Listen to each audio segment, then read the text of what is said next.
explicando los engaños a través de WhatsApp, por ejemplo, de gente que se hace pasar por gente que uno conoce, hasta uno imagina, no sé, cuestiones más sofisticadas. ¿Se podrá vaciar las cuentas, no sé, de un banco a través solamente con una computadora y desde cualquier lugar remoto del mundo? O sea, hay mucha fantasía también en torno a esto del hackeo, o no, quizás es bastante más frecuente de lo que uno piensa. Está Gustavo Sainz con nosotros. ¿Cómo le va? Buen día, lo saludamos acá desde Canal 13 y Radio LT7 de Corrientes. Cristina, en mi caso, después está Gustavo, está Miguel y está Marcelo, tratando de entender un poco todo esto. ¿Cómo le va? ¿Qué tal? Buenos días, ¿cómo les va? Bien. Bueno, decía yo al principio si hay mucho de fantasía en torno a los hackers, la posibilidad de con una simple computadora hacer, no sé, vaciar las cuentas de un banco, robar toda la base de datos de alguna empresa. ¿Es así? ¿Se puede hacer todo eso o no es tan fácil? Fácil supongo que No, no. sí, sí, porque a partir de la digitalización de todos los procesos y actividades, la posibilidad de realizar transacciones en línea, la aparición de sistemas de pago electrónico, el comercio electrónico, las tiendas en línea, esto es posible. Con la pandemia se ha visto incrementado mucho el uso de tecnologías de la información y la comunicación, ¿sí? A partir del aislamiento social preventivo y obligatorio, tanto para el teletrabajo como para la educación a distancia. Y sí se han visto un incremento en cantidad de denuncias durante la pandemia a nivel de usuarios particulares, muchos fraudes y estafas en línea. Gustavo, buen día y disculpe. Es Sí, decir que lo que nos solucionó por un lado la tecnología en la pandemia al estar aislado, generó y acrecentó los delitos. hubo un mayor registro, sí, claramente, por lo menos de este tipo de modalidad, fraudes y estafas, como estaba diciendo, a nivel de usuarios particulares y a nivel de empresas, que también Cristina ahí estaba señalando, algo que se llama ransomware, que es un software malicioso que ingresa al sistema de una organización, sea pública o privada, encripta los archivos, o sea, los codifica, impide el acceso a los legítimos titulares y solicita a cambio de su liberación o no hacerlos públicos porque es información privada de esa organización, un pago de un rescate, para llamarlo de alguna manera, a través de una criptomoneda. Estas dos modalidades se vieron incrementadas en pandemia. A ver, ¿cómo es eso? ¿Piden rescate para liberarte tus computadoras? ¿Sería así? Los archivos o la base de datos, sí, es un software malicioso que encripta, o sea, los codifica, impide el acceso, ¿sí? A los usuarios o los administradores de esas redes. Entonces solicita ya un tiempo determinado para que pague un rescate, generalmente en Bitcoin, que es una criptomoneda anónima, por lo cual no se puede rastrear, digamos, la procedencia del dinero ni quién es el titular, no hay una cuenta bancaria detrás. En caso de que haya una investigación criminal va a ser mucho más difícil. Entonces, a cambio de hacer, bajo amenaza de hacer pública esa información, se solicita un pago, un rescate, si no, no se recupera, para decirlo de alguna manera, los archivos. Esto se vio acá en Argentina en muchas empresas multinacionales. En Estados Unidos, por ejemplo, hace 2 meses, hay una empresa que se llama Color and Pipeline, que provee el transporte de gasolina en gran parte del territorio norteamericano, que vio suspendido su servicio en forma preventiva una semana, justamente porque fui víctima de este ciberataque. ¿Y Entonces, toda cuánto la se costa paga? este de Estados ¿Cuánto Unidos, pagaron? perdón, ¿Cuánto pagaron? ¿Se hace público cuánto pagan en cuando...? líneas generales no, pero pagaron 5 millones de dólares. Estamos hablando a ver, uno les cuesta asociar, digamos, cuando uno habla de delito en la agenda pública están los delitos, los robos, los hurtos, los que uno ve constantemente, unos más o menos violentos, pero la cantidad que mueve el ciberdelito es cada vez mayor y cada vez hay más organizaciones que se dedican a esto. Lo que se vio en pandemia acá en Argentina, digamos, primero es muy difícil ponderar en términos económicos cuáles son las pérdidas, porque muchos de estos delitos no llegan al ámbito de la justicia, por lo cual no hay registros oficiales, tiene una amplia cifra oculta, se llama, ¿no? Uh-huh. Después sí, efectivamente, lo que se empezó a ver en pandemia, por lo menos acá en Argentina, son asociaciones ilícitas o bandas abocadas como emprendimiento delictivo a cometer este tipo de estafas. Que acá lo que se vio, siempre existía, digamos, siempre existieron, digamos, este tipo de delitos, los delitos informáticos, inclusive cuando se empiezan a usar las computadoras en la década del 70, pero lo que se empezó a ver es una mayor sofisticación de técnicas en la comisión. Uh-huh. O sea, la mayoría de estas estafas que se dieron acá en Argentina no se dieron a partir de la utilización de un software malicioso, no una cuestión técnica, sino algo que tiene que ver con una estafa que se llama phishing, ¿sí? Que es una técnica, vamos a llamarlo para que se entienda y la audiencia la entienda, Sí. algo que nuestros padres y nuestros abuelos entendían como cuentos del tío. O sea, hay un estafador del otro lado que se va a hacer pasar por un banco, por una tarjeta de crédito, por un organismo de gobierno, y va a tratar de robarnos algunos datos personales para posteriormente utilizar una estafa. Bien decías vos el tema de las cuentas bancarias. Generalmente hay un estafador que se va a hacer pasar por el banco y a modo de actualización de datos o vencimiento de tarjeta van a solicitar las claves de acceso al home banking para una vez dentro hacer una transferencia y vaciarla. Ajá. Gustavo, buenos días. Día. Acá estás contando lo del cuento del tío, pero a ver, como nosotros debe haber un montón de gente que tiene cuentas bancarias, que sea un Mercado Pago, en alguna entidad, digamos, oficial también. ¿Existe la posibilidad, a ver, que te vacíen tu cuenta sin hacerte el cuento del tío? Si tiene las claves de acceso, sí, porque uno la dejó anotada en un papel o simplemente, a ver, también... Pero no te pueden sacarte la clave que sos vos, porque vos entras a tu home banking y cargas la clave, cargas tu nombre de usuario y tu clave. ¿Existe la posibilidad de robarte de allí cuando vas a hacer home banking tus datos personales como para hacerte la cuenta? Sí, ustedes vieron, no sé si alguno de ustedes es usuario de home banking, sí. Algunos, más allá de este cuento del tío, como bien señalas vos, algunos bancos ofrecen la posibilidad de algo que se llama teclado electrónico, sí. Porque hay unos archivos que se espía, que se llaman keylogger, que registra todo lo que le teclea un usuario. Justamente esa opción de seguridad que brindan los bancos es para que uno no teclee y no quede registrado y se quede guardado en el dispositivo, y este programa espía nos envía esas claves al estafador para que después no ingrese en forma posterior. Esa es otra forma de lo que se llama robo de identidad. El cuento del tío es otra, que te se hagan pasar por el banco a través de un mail, un WhatsApp y demás, y te soliciten esos datos en calidad de digamos, actualización de datos o vencimiento de tarjeta o verificación y demás. Pero hay varias maneras de robar la identidad. Esta es la palabra utilizada en las cargas. Gustavo, el preconcepto o el mal concepto que tenemos muchos, que las actividades delictivas están en las clases medias y bajas. En este caso no, son gente que tiene una instrucción importante, particularmente en materia de tecnología. Totalmente, porque uno tiene que tener un conocimiento previo mínimo, por lo menos de manejo de TICs. Segundo, conocer cómo funcionan algunos servicios y aplicaciones. Y tercero, el acceso.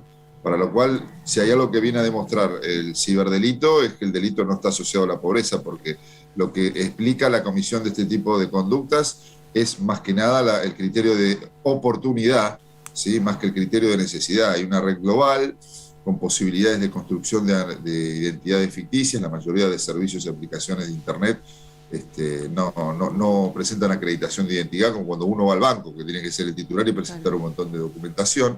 A las empresas esto no les interesa, sino más que nuestros gustos y preferencias en términos comerciales.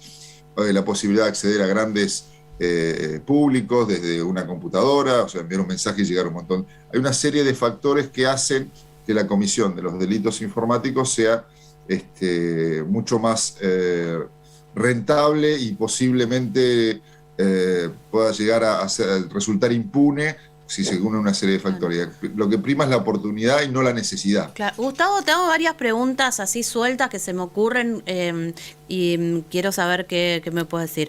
Yo conozco gente que tiene con una cinta tapada la camarita de la notebook o de la tablet o lo que sea, porque dice que por ahí se los espía. ¿Esto existe?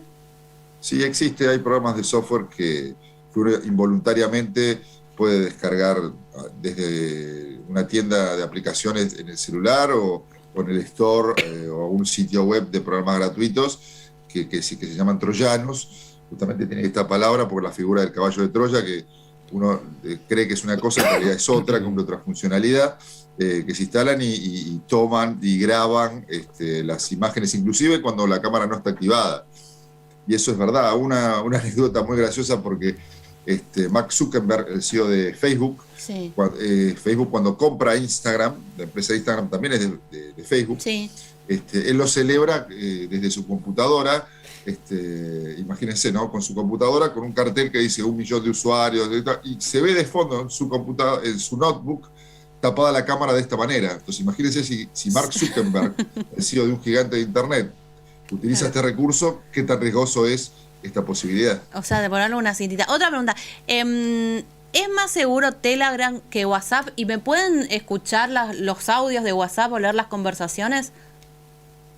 A ver, nada en informática es invulnerable. Hay sistemas más o menos seguros. Lo que podemos ver, tanto de WhatsApp como de Telegram, son las políticas que ellos informan en relación al uso de nuestros datos personales. Ahora, las condiciones de seguridad que tienen las aplicaciones, los usuarios no las conocemos.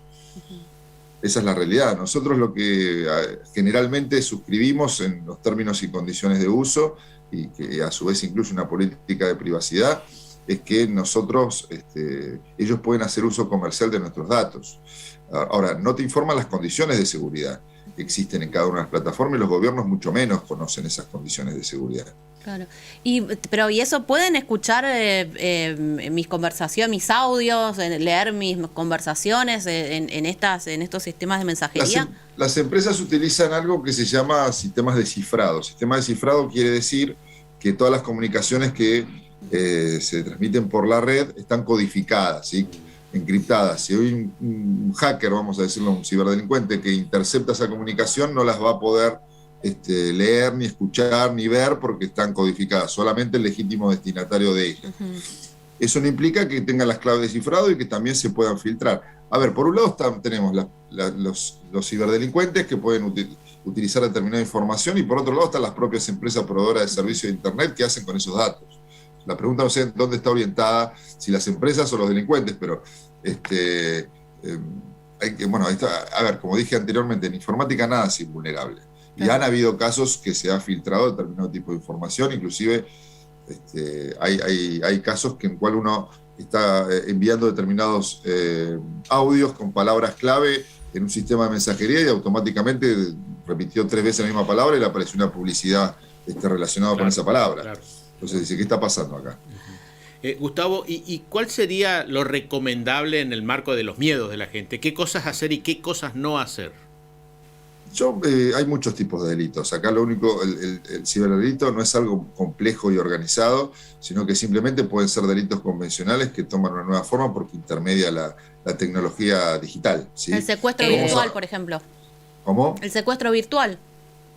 El secuestro virtual no es un delito informático, si a lo que te referís es a aquellos llamados telefónicos que simulan claro. El secuestro de un familiar para pedir dinero. Podría hacerlo si es un dispositivo, lo vas a través de un dispositivo informático, pero generalmente es a través de un llamado telefónico. Pero utiliza la palabra virtual no por virtual de digital, sino porque no existe el secuestro en realidad, ¿no? Es una estafa también. Lo que yo voy a dar como recomendaciones, vamos a centrarnos en el tipo de fraudes y estafa, que es lo que más está afectando a los usuarios actualmente, que están basados en esto que es ingeniería social, estos cuentos del tío. Hay un principio muy básico que si la gente lo internaliza no va a ser víctima de ninguna estafa en línea, más allá de que cambie la modalidad y los ganchos, como se utilizan en la jerga, que es ninguna organización, público o privada, sea un banco, un organismo de gobierno, un sistema de pago electrónico, un servicio de proveedor de Internet, le va a solicitar algún dato privado por motu propio a un usuario.